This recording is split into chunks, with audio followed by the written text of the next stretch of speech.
Hello അസ്സലാമു അലൈക്കും, welcome back to my channel. അപ്പം ഞാൻ ഇന്ന് വന്നിരിക്കുന്നത് നനച്ചുള്ളിപ്പണിയുടെ വിശേഷങ്ങളുമായിട്ടാണ്.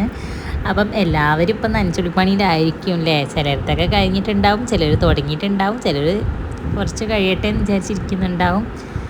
അപ്പം എന്തായാലും എൻ്റെ നനച്ചുള്ളിപ്പണി ഇതാ ഞാൻ ഒരുപാട് ദിവസങ്ങൾ വെച്ചിട്ടാണ് ചെയ്ത് തീർത്തത്. അപ്പം ഞാൻ ആദ്യം തന്നെ ബെഡ്റൂമുകളായിരുന്നു വൃത്തിയാക്കിയത്. അപ്പോൾ റൂമുകൾ ആദ്യം വൃത്തിയാക്കി. അപ്പോൾ എല്ലാം കൂടി ഒറ്റയടിക്ക് ചെയ്യാൻ എനിക്ക് കുറച്ച് പ്രയാസം തോന്നി. അപ്പം ഞാൻ ഓരോ ഭാഗങ്ങളിലായിട്ട് ഇങ്ങനെ ക്ലീൻ ചെയ്ത് വരികയായിരുന്നു. അപ്പം ഞാൻ ആദ്യം തന്നെ 2 റൂം വൃത്തിയാക്കി. അങ്ങനെ ആ റൂമിലെ ബെഡൊക്കെ ഒന്ന് വെയിലത്തിട്ട് കട്ടിലൊക്കെ തുടച്ച്, പിന്നെ തലയാണയൊക്കെ പൊട്ടിച്ച് അതിൻ്റെ ഉള്ളിലുള്ള പഞ്ഞൊക്കെ ഒന്ന് വെയിലത്തിട്ട് ഉണക്കി. അങ്ങനെ റൂമൊക്കെ കംപ്ലീറ്റ് ചെയ്തു. പിന്നെ അതിന് ശേഷം വേറൊരു ദിവസം ഞാൻ ഹാളായിരുന്നു വൃത്തിയാക്കിയത് കേട്ടോ.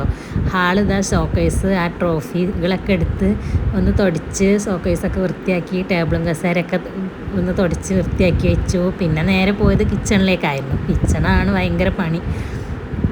അങ്ങനെ കിച്ചൺ റാക്കിൻ്റെ ഉള്ളിലുള്ള ബക്കറ്റും അരിയൊക്കെ ആക്കി വെച്ചിരുന്ന ബക്കറ്റാണ്, അതൊക്കെ പുറത്തെടുത്ത് വെച്ച് അങ്ങനെ അവിടെ അതിൻ്റെ ഉള്ളിലൊക്കെ ഒന്ന് അടിച്ച് തുടച്ച് പിന്നെ ഒക്കെ ചെയ്തു. പിന്നെ ബക്കറ്റും പല മുളകും ഇതിൻ്റെയൊക്കെ പാത്രങ്ങളുണ്ടല്ലോ, അതൊക്കെ ഒഴിച്ച് കഴുകി ഒക്കെ മുറ്റത്ത് കൊണ്ടുപോയി കമഴ്ത്തി വെച്ച്. അപ്പം ആ അടുക്കളയും കഴിഞ്ഞു. പിന്നെ അതിൽ ഫ്രിഡ്ജ് ഉണ്ടായിരുന്നു കേട്ടോ. ആ 2 അടുക്കള ഉണ്ടല്ലോ, അപ്പോൾ ഈ അടുക്കളയിൽ ഫ്രിഡ്ജ് ഉണ്ടായിരുന്നു. ഫ്രിഡ്ജ് ഞാൻ വൃത്തിയാക്കി. പിന്നെ ഷോക്കേസിൽ കുറച്ച് പാത്രങ്ങളൊക്കെ വെച്ചിരുന്നു കേട്ടോ, ഗ്ലാസും ചെറിയ ജഗ് അങ്ങനെയുള്ള ഐറ്റംസൊക്കെ. അപ്പോൾ അതൊക്കെ എടുത്ത് കഴുകി അതും വൃത്തിയാക്കി വെച്ചു. അങ്ങനെ ഷോക്കേസൊക്കെ വൃത്തിയാക്കി. അപ്പോൾ ഷോക്കേസിൽ ഒരുപാട് കുഞ്ഞു പാത്രങ്ങളുണ്ട്. അപ്പോൾ അതൊക്കെ കഴുകി ഞാൻ വൃത്തിയാക്കിയതാണ്.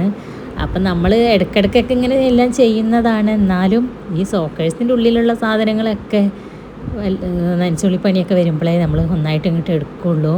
പുറത്തൊക്കെ ഇങ്ങനെ തുടക്കും അതന്നെ. പിന്നെ ഫ്രിഡ്ജ് നമ്മൾ ഇടയ്ക്കിടയ്ക്ക് വൃത്തിയാക്കാറുള്ളത് തന്നെയാണ്. അപ്പോൾ വലിയ കുഴപ്പമില്ലാതെ ഫ്രിഡ്ജിൻ്റെ പണിയും വേഗം കഴിഞ്ഞു. പിന്നെ മെയിനായിട്ടുള്ളത് നമ്മൾ ചെറിയ അടുക്കളയത്തെ ജോലിയാട്ടോ. നമ്മൾ അടുപ്പ് വിറക് എത്തിക്കുന്ന അടുപ്പിത്തെ അവിടെയാണ് ഒരുപാട് പണി ഉണ്ടായിട്ടുള്ളത്. അപ്പം അത് എടുക്കാനായിട്ട് കുറച്ച് ബുദ്ധിമുട്ടി. അവിടെയാണ് ഞാൻ ഡെയിലി യൂസ് ചെയ്യണ പാത്രങ്ങളും ഇളക്കുകളൊക്കെ ഉള്ളത് ആ അടുക്കളയിലായിരുന്നു. അപ്പോൾ അതൊക്കെ എടുത്ത് കഴുകി അതിലുള്ള ഓരോ സാധനങ്ങളും ഒഴിച്ച്, കടുക്, ചായപ്പൊടി അങ്ങനെയുള്ള ഐറ്റംസൊക്കെ ഉള്ള ഇളക്കുകളൊക്കെ ആയിരുന്നു. അതൊക്കെ എടുത്ത് കഴുകി ഒഴിവാക്കി ഒക്കെ കമിഴ്ത്തി വെച്ചിക്കണ്. അപ്പോൾ ഇത്രയൊക്കെ ഉള്ളൂ. എന്തായാലും ഒരുപാട് ദിവസത്തെ ശേഷം എൻ്റെ നനച്ചുള്ളി അങ്ങനെ എല്ലാം സെറ്റായി. അപ്പോൾ ഇത്രയൊക്കെ ഉള്ളൂ. എല്ലാവരും എങ്ങനെയാണ് നനച്ചുള്ളിപ്പണി ഒറ്റ ദിവസം കൊണ്ട് തീർത്തതാണോ അതോ ഇതുപോലെയാണോ ഒന്ന് കമൻറ്റ് ചെയ്യണേ.